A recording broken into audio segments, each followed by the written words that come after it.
Hi ladies, welcome back. As it's April and it's turned very cold, which is ridiculous, I'm actually going to show you how to make this little wrap today. This one is just made out of viscose. This was my sample one, but I'm making them now out of beautiful merino, 100% merino. We do have it in store. We have a few colours, so if you're interested, just give me an email and I can send you some samples. But it's beautiful, beautiful lightweight merino. Now when I'm doing this on the overlocker, I just want to tell you and show you a few handy hints when you're working with merino.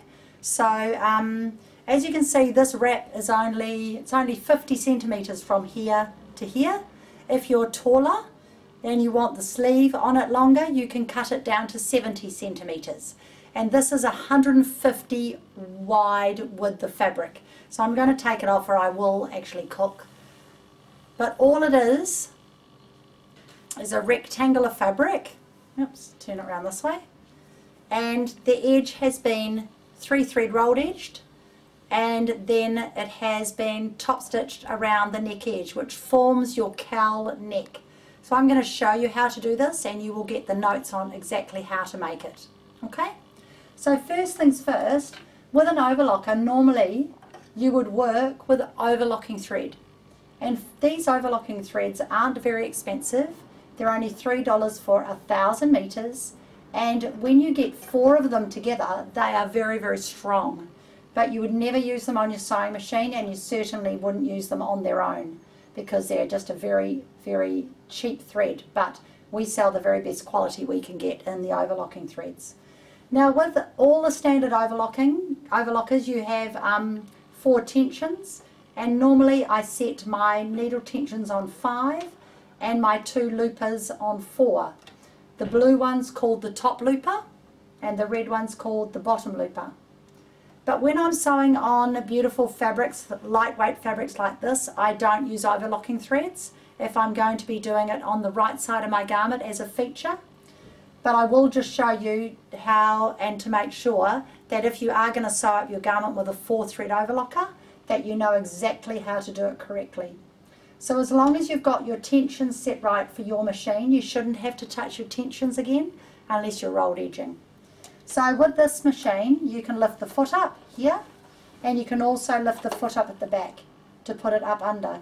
You can cut fabric off using your cutter because it has 2 blades, or you can just put your fabric beside your cutter and guide it and not cut anything off. So I'm going to cut a little bit off today. Now in our store we have 2 overlockers in our classroom. You're more than welcome to come and use them. We only charge $10 an hour, or if you need overlocking done, we only charge $3 an hour. So if you actually don't have an overlocker, we actually can do it for you, or you can come and do it yourself. Now these particular overlockers, they are only $799 on sale this month, and it's probably the best overlocker to start off with. They are absolutely brilliant, and I'm going to show you how they work today. So if I just sew down here, it's on 4 threads. So it's now going to do 2 rows of straight stitching, and it's going to do my top stitching, which is my blue looper, and my underneath stitching, which is my red looper.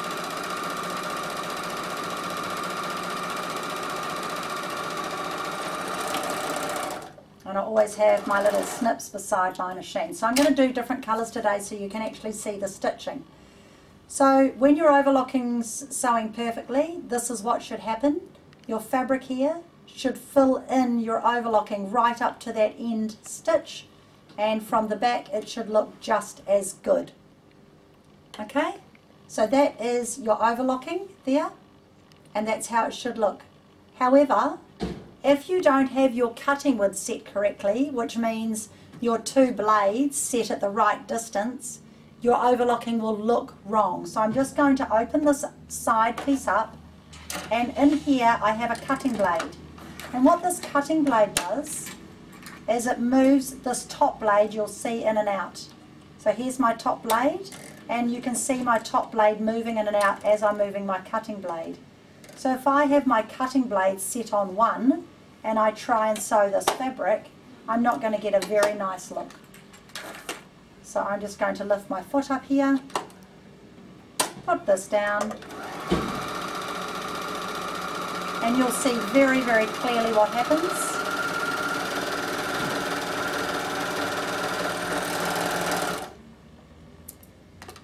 If I hold it up with the red behind it maybe, because I've now got the white thread on there.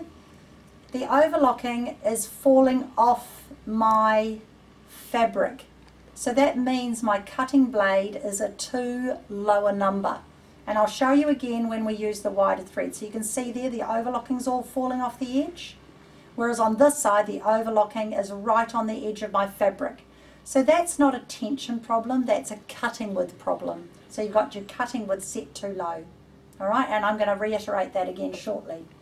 Now because I'm using good quality fabric and very fine fabric, I'm going to get rid of my overlocking thread. Okay, so I'll take all my overlocking thread off, and I only want to 3 thread overlock. So in your tools, when you get your overlocker, you'll have a tiny little screwdriver and this wonderful cleaning brush, and on the end of the cleaning brush there is a hole, and that hole, I'm going to move my needle position so it's high, lift my foot up, and that hole goes underneath your left, one moment, I'm going to put my foot down so I can actually get it in the hole. That hole goes in your needle, so it holds your needle, can you see that there? And I'm going to turn my left needle screw, which is here, with my little black screwdriver, loosen it off, give it a wiggle. That has taken out my needle, and I'll pop it up on the foam. Remember to tighten up your screw. If you leave that screw loose, it will possibly drop out and it could fall down and cause a bit of grief in under here. Now what I don't have to do, I can just pull this one out. By the way, as soon as you lift your foot up on your overlocker, your tensions are open. You do not need to turn your tensions off to do the next step like a lot of people think. So what I'm going to put on now is I'm going to put a purple thread on my needle so you can actually see what my needle thread's doing. And I'm going to put a standard metrosine, and that's Gutermann. You can use different threads, it's fine. I'm proving that you can. So that's a good sewing thread, this is a good sewing thread. I'm going to put that on the right hand side, which is my red looper. And on my blue looper, I'm going to use a product called Metroflock. Now Metroflock's the original flocking thread that we've had, and when you have a look at it, it's very furry on the end, so that's called Metroflock. However, they've stopped making Metroflock. We still sell it, but they've stopped making it, and they've changed the name to Ceraflock. Now Ceraflock is still a flocked thread, but it's nowhere near as thick as Metroflock. So either of these threads are absolutely fine, but I'm going to put the blue one on today so you can see my stitching. So all you do when you change your threads, you never ever need to take your threads completely out. All you do is you put both your threads together, the one you're taking on, the one you're putting on, the one you're taking off. You just put them together like this, get both ends even, and you tie them in a knot. So you never have to re-thread your overlocker from scratch. Okay, so just tie them in a knot like that, and then get your Metroflock. And this is a lovely soft thread. So all your lingerie that you buy from Bendon or wherever, they all have, where's the other end? There it is. They all have flocked thread on them, but they normally put it on the blue and the red looper. We don't need to do that today. And that's so your seam in your lingerie is nice and soft. So again, just do a circle, put your thread down through the circle and tie it, and you now have a lovely knot that will pull completely through. Now for the needle one, I do exactly the same. I put the two threads together and tie them, but I don't try and pull them through the needle. I cut my old thread above my needle and I pull them through. Okay, so here's my needle thread. What I do is I just cut it there and I pull that one through first and give it a tug right through my tension, and I have my right needle ready to go. For the other ones, I use my snazzy little tweezers and I just get my lower threads when I can find them. There's somewhere, there you go. And then I just pull, see my 2 looper threads going through? They're going to pull through here. Now if they get stuck at that stage, you can open up and give them a little tug down through here. Whoops, that was loud, sorry. Down through there, but they should just pull all the way through. There they are. So it's very, very easy. So a lot of people stress about this. Oh, I can't thread my overlocker, but you really don't need to do it anymore because it does it itself. What you do need to do though, is you need to make sure everything's in its rightful place, and this one here needs to go from back to front, so I've just hooked it under because I could see that it wasn't in the right place. So all of that is correct. Close my little door, and now all I need to do is thread my right hand needle. And the easiest way to do that is to get rid of your blade. Now a lot of people don't realize this moves, so you push your finger and it's on a little whatever you call it, a little spring, and you turn it around till it clicks, and now that is out of the road. I put my foot down. Oh, I haven't got that thread out of my needle yet, I forgot about that one. Get rid of your little thread. There it is there. You don't need that one anymore. Get that one out of your needle. Here's your other needle thread. So this is the one we're using today. Make sure it's not tied up. And it's the right needle. So just with your tweezers, if you hold it at the end of your thread and then put your foot down and then thread it through the eye. How good's my eyesight? Oh, yep, I got it. So sometimes it's good luck than good management. There we go. So now that right needle is threaded, lift my foot up and put my work underneath.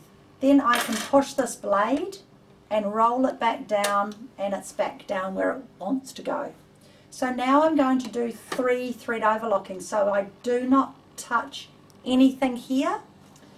I want to put my stitch length on 1. So on this overlocker, the stitch length is in under here. Okay, so I'm going to unscrew that and roll that down to 1. What that's going to do is make my stitches nice and close. On this one here, I want my stitch length, it'll be between 1 and 3. On other overlockers it's between 1 and 5, so we'll try it on about 2 3/4. And if you're wondering what this other little button is here, this is called a differential feed. Now on sewing machines, you know how you've got a walking foot and it feeds the top and bottom layers evenly to stop stretching? This is exactly what this does. So if I get any stretching, I'm going to wind that up a higher number from 0 to 1.5 or 0 to 2. Now I'm just going to spin around and show you this overlocker behind me because it's a little bit different, and some of you ladies will have this one or similar. So on this overlocker, this button here is my stitch length, so that's the one I turn down to 1, and this is my differential feed, and so that's that one I turn to 2. Alright, and you know how on that overlocker I had my cutting width inside here. On all the other overlockers the cutting width is here, and that moves that blade in and out. So you can see the blade moving in and out. That bottom blade moves in and out. So this particular cutting width on this overlocker goes from 1 to 5, whereas on the overlocker I'm working today goes 1 to 3.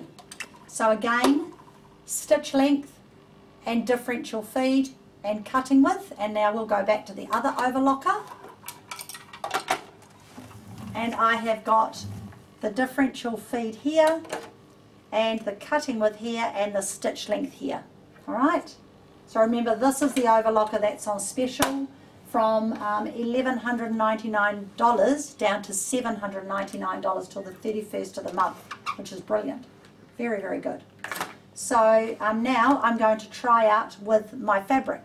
Now before I do, I'm going to put my foot down, I'm going to hold my threads, and I'm going to make sure that these are tugged into my tension unit, and sometimes you break them. That's the first time I've ever done that, so that's a good thing because I can show you what to do. So say you did do that. See, I always like to make mistakes so you know what you don't want to do. Don't tug it so hard. So I've now had to lift my foot up, click it in my tension unit, come down here, and now I can tie this through and pull it. So that's probably a good thing, because it may happen to you, and now you know how to solve it. So whenever you're threading, I always like to make sure they're really through those tension units. Now I want to pull just the thread that has got that, wrong one, just the thread that's got that on. There you go. Now I've got them all back together. Now I'll give it a little tug to make sure it's through, but I won't be so rough this time. Here we are. So now that I've got all those 3 threads together and I'm ready to stitch, I'm going to sew down. Now the difference between what I did before, with 4 thread overlocking, you have 2 lots of fabric. With 3 thread overlocking, you're only going to have a single fabric. That's why you always need a test piece to check it. So I'm going to put it beside my blade. I don't really want to cut any off, and I've got my tensions all exactly the same as I did, and all I've done is I've changed my cutting width up to 2 3/4, and let's have a look.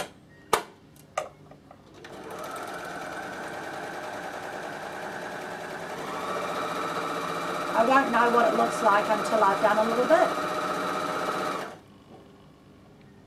That's looking really good, but because I'm using a thicker thread than I did yesterday, the Metroflock, I think I need to lengthen my stitch length out. So this being a finer thread, I had it on 1. This being a thicker thread, the Metroflock, I'm going to go up to 1.5. So open up the door, unscrew your stitch length and wind it up to about 1.5, and let's have a look at that. I find that a little bit close with the thicker thread. So now I've gone to 1.5.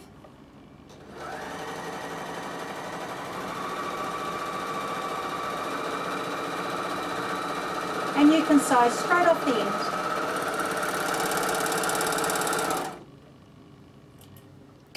Now can you see how that's wavering a little bit? We want to stop that wavering, and that's why we're going to use the differential feed.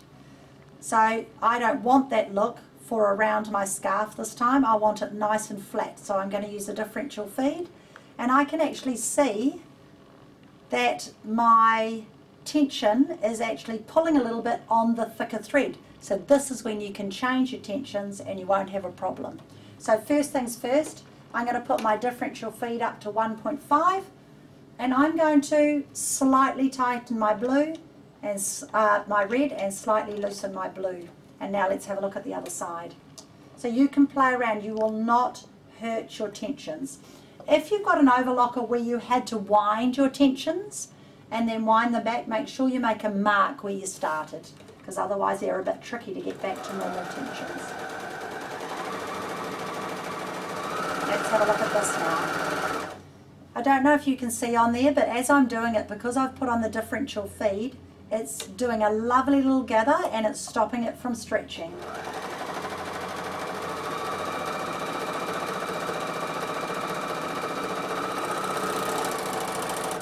Oh, that's so much better.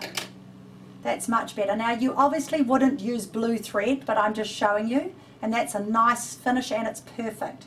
So what I've had to do with the thicker thread is I've lowered my blue tension to 3.5 and I've tightened my red tension to 5.5. Okay, so that's how I've done that. So you can see the difference between using a differential feed and not using a differential feed. So this one was on normal for no differential feed, and this one I set at 1.5, and that's all I needed to do. So they're brilliant. So when you're looking at overlockers, don't buy one without it. Now I'm going to show you rolled hem, because I want to show you how you can make a scarf like this, and I want the fluted edge this time. Okay, so I'm going to use the blue thread. It's going to look pretty. So I'm going to cut off one edge of this. I'll cut off this edge, and this is where I need my bigger scissors, which are here, and I'll just cut down here. Very, very good, the rolled hemming, and all these overlockers automatically do it. It's wonderful. You don't have to add plates and feet and do any of those things. So this here is called a rolled edge lever, and what it does that up. What it does is it removes a pin from in here. So when I pull it forward, there's a little pin right beside in here that disappears. And so that roll edger lever only comes forward for roll edging. Do not leave it forward or you won't be able to sew correctly. So that comes forward. Put my blade back down, and then I'm going to remove my blade afterwards to show you.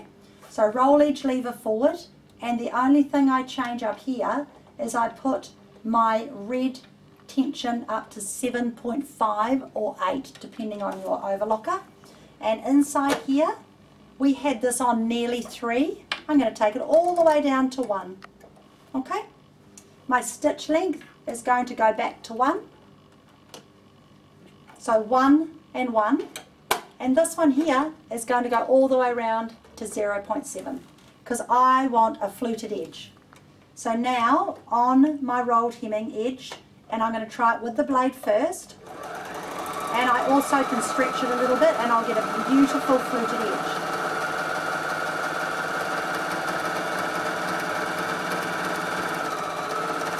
And I'll do it without stretching it at all. Now with stretching it,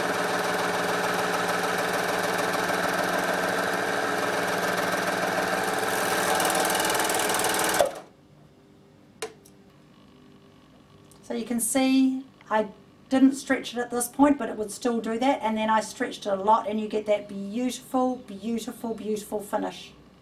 Isn't it amazing? Now, if your overlocking fell off when you were doing rolled hemming, then you would simply put your blade up like that, and you would run your overlocking around this mark. Now I'm going to show you the mark because you cannot see it. It's very, very hard to tell what I'm pointing at. So on the foot, let's put this up.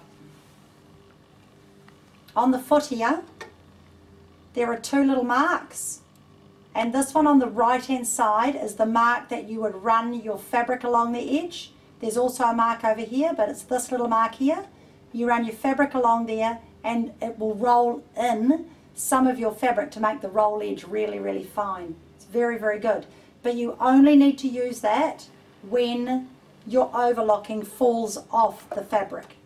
And with this thicker Metroflock, it doesn't seem to do it, but when I used the lighter one, it did. Now just lift your foot up, and to put it back on, there's a little bar. You just line it up and you put your foot down, and it will connect when you've got it right. Just wiggle it. I just have to get my thread out of the road because I can see it's going to get jammed in a minute. There we go. Have I got it in yet? Shall I stand on it? It's really easy. See, I'm showing you how simple it is. There you go. Just needed to wriggle it a bit. So there you go. So I'm putting the blade up this time, and I'll sew on the other edge of this. So what's going to happen is it's going to put some of the fabric in my rolled hemming. Make sure when you start your rolled hemming that you get that little tail out of the road, or you're going to end up with a big, big mess. And make sure your needle thread, there's no loops in your needle thread. There you go. So keep that tail there while you're working on it. My bit of fabric's getting smaller and smaller. Here I've got a piece in the rubbish bin that might be bigger. No, we'll use this. Okay, so where's my little container to hold all my rubbish? Right, let's go down this side, and I've got the blade out of the road. Alright, so I'm going to put my foot down, and I'm going to run my fabric along that edge. And remember, I'm doing rolled hemming, so it's going to roll the fabric into my seam, so it's going to make a thicker, stronger rolled hemming. See if I can pull it this way so you can see what I'm doing. Well, that's quite tricky.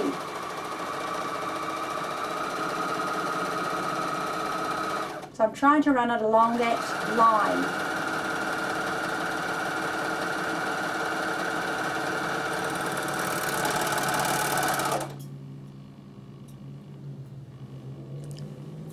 actually would make really cool ties. That's 1/2 inch of fabric, and because I've rolled edged and stretched it, it looks really cute. I can see me using that in my sewing. I really like it. So now the stitch on my rolled hemming, if I pull it out tight, it is a lot thicker and it's a lot stronger. Okay, so that's the difference between using your rolled hem and not using your rolled hem with your blade up or your blade down. So this one was with the blade down and it's still wonderful, but the edge is not as thick. All right, so what we're going to do is I'm going to stop now and you can have a cup of tea, and I will be back, and then I'm going to show you how you'd put your top together.